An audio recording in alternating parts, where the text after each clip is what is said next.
माटी, मानुष, ये इसके ढोल पिटने वाली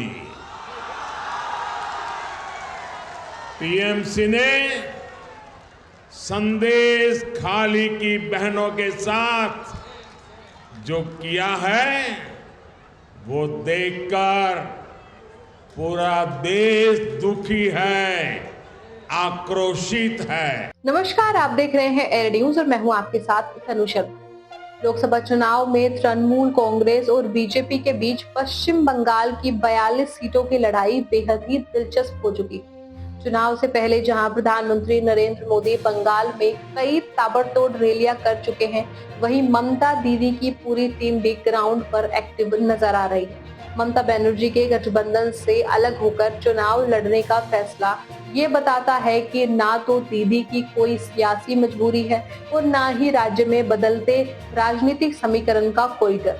लेकिन असल में वो कौन से मुद्दे हैं जिनके भरोसे दोनों ही पार्टियां अपनी जीत का दावा पेश कर रही हैं? ऐसे में सवाल उठते हैं कि क्या बंगाल का चुनाव इस बार मोदी और ममता की नाक और साख का सवाल बन गया है? क्या बीजेपी इस बार दीदी के किले पे सेंध लगा पाएगी या फिर दीदी के मैजिक से मोदी चारों खाने चित हो जाएंगे?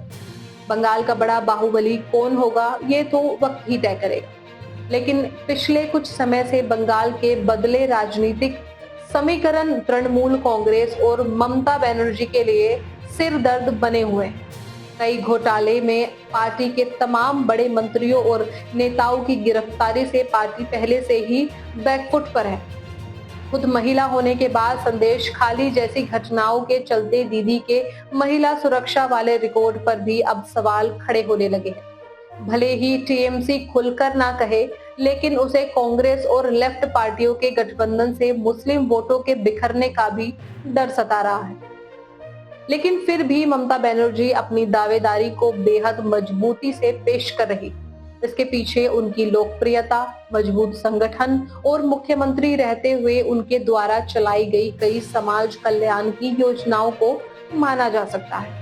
ममता बनर्जी समेत तमाम नेता केंद्रीय एजेंसियों के राजनीतिक इस्तेमाल का आरोप लगाकर बीजेपी को कटघरे में खड़ा कर रहे हैं। लेकिन बीजेपी भी राज्य में एक के बाद एक हुए भ्रष्टाचार का हवाला देकर टीएमसी को घेर रही है। बीजेपी ने इस बार बंगाल में 35 सीटें जीतने का लक्ष्य रखा है। इसमें कोई शक नहीं है कि बीजेपी के पास मोदी के अलावा बंगाल में कोई बड़ा चेहरा नहीं है। लेकिन सीएए और संदेश खाली जैसे मुद्दों से भी बीजेपी को काफी उम्मीदें हैं। सीएए के जरिए बीजेपी राज्य की करीब 1 करोड़ महुआ आबादी को लुभाने का प्रयास कर रही है।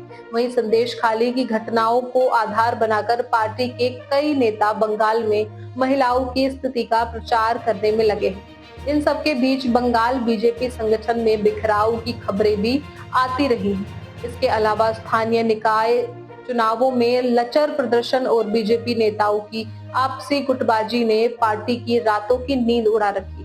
तमाम चुनौतियों के बावजूद भी बीजेपी खुद को बंगाल में तृणमूल कांग्रेस से बड़ा दल मानकर चल रही है।